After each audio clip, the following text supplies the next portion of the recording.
What is he doing occupying public office?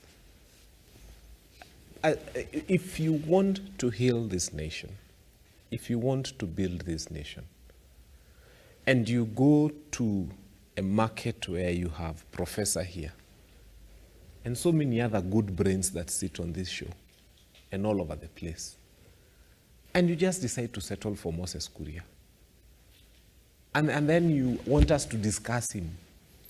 What's wrong? Why are we discussing him?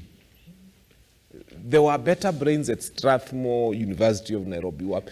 Even on the streets, you'll find people who carry themselves with a lot more decorum and respect for other human beings. Forget even about education. Just respect for other human beings and not speaking vulgar. And knowing that this is a public office and you're a servant. You're not a lord over the people. I have always said I'll never waste a minute discussing that person. He's not worth our time. He's not worth public office. He's not supposed to be there. Simply because of ethics and morality. Mm-hmm.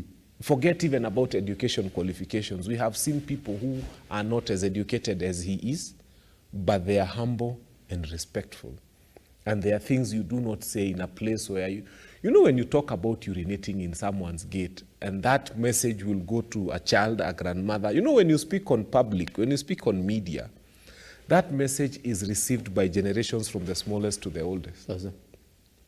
So you're teaching the young ones that a time will come when you're a cabinet secretary and you can go and talk about, urinating at someone's gate, and this person is a 90-year-old granny who is the mother of every person. I usually say, Mama Ngina, to every person in Kenya, she's either a mother or a grandmother or a great-grandmother at 90.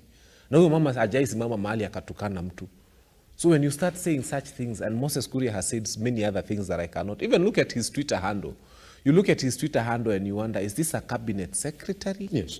Or is this someone who lives on the streets, high on something like a kite all the time? I think he's not worth our time. He's not worth our conversation. This is a person who should have been dismissed a long time ago. It doesn't want to can we go on a tiny breather, Prof? Yeah. Once we come back then, that's where the real conversation then this morning begins. I did say